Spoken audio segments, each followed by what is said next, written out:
जब चुनाव आयोग ही सरकार का हो जाए तो निष्पक्ष चुनाव पर सवाल खड़े होने लगते हैं। ऐसा ही हुआ कुछ चुनाव आयुक्त विधेयक 2023 में।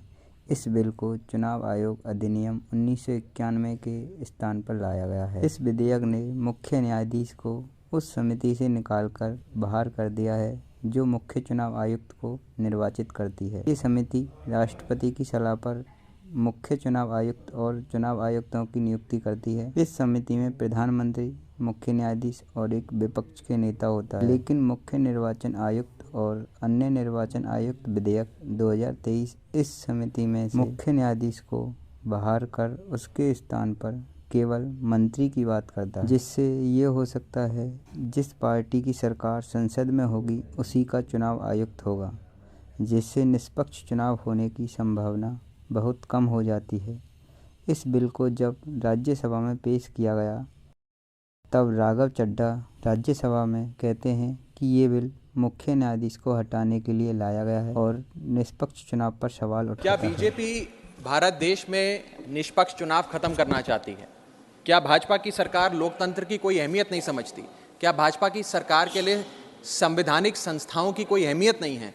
क्या भाजपा सरकार हर संवैधानिक संस्था को बनाना चाहती है? क्या भाजपा सरकार सुप्रीम कोर्ट के फैसले की कोई सम्मान नहीं करती, उसकी कोई अहमियत नहीं समझती? ये कुछ सवाल हैं जो बिल पढ़ने के बाद मेरे जहन में आए, और वो इसलिए आए क्योंकि इस बिल के माध्यम से ये सरकार चुनाव आयोग को पूरी तरीके से अपने नियंत्रण में लेना चाहती है, यानी कि चुनाव आयोग पे पूर्ण कब्जा चाहती है। मैम, चुनाव आयोग के 3 सदस्य होते हैं, एक मुख्य चुनाव आयुक्त यानी कि चीफ इलेक्शन कमिश्नर और 2 अतिरिक्त इलेक्शन कमिश्नर्स।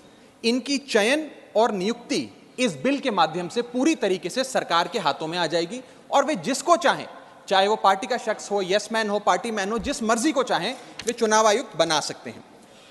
चुनाव आयोग की हमारे देश के चुनावों में बड़ी महत्वपूर्ण भूमिका है।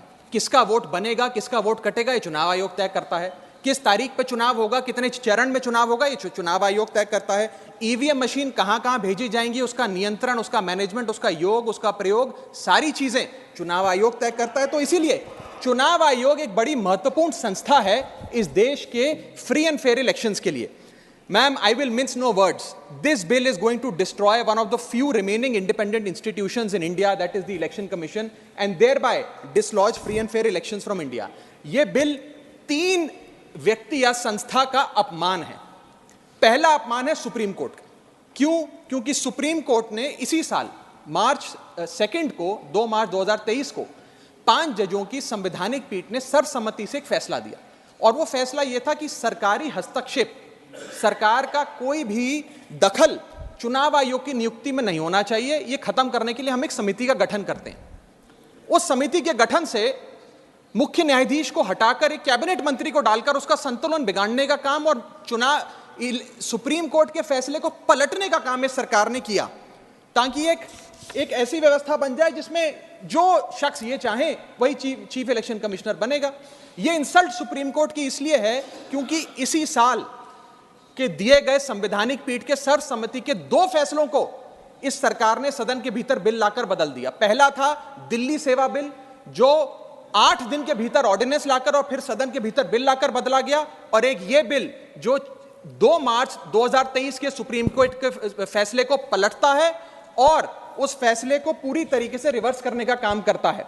मैं आपको यह बताना चाहूंगा कि यह सरकार इस बिल के माध्यम